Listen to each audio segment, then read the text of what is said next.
Saan daw makikita ito? Yan.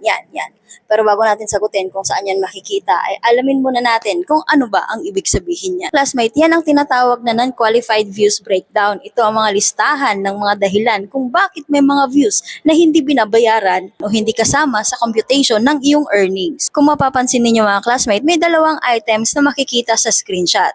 Una itong 57% view duration less than 5 seconds. Ito ang may pinakamalaking factor. Ibig sabihin, 57% ang nanonood pero nag-scroll agad, hindi pa man umaabot ng 5 seconds ang video. Ibig sabihin nito classmate, maraming nadaanan ang video mo pero hindi nakuha ang atensyon nila. Para magstay sila ng mas matagal, kailangan mong lakasan ang iyong hook. Oh my God, yan talagang problema ko. Dapat sa unang 3 seconds pa lang, may dahilan na sila para manood hanggang dulo. Iwasan ang masyadong mahabang intro at logo animation sa simula.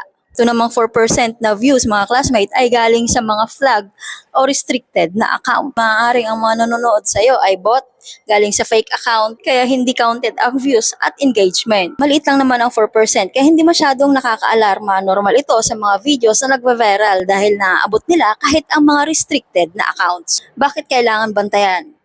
Dahil kapag mas mataas ang percentage ng non-qualified views, bababa ang ad revenue kahit milyon pa ang views mo. Saan ba ito makikita?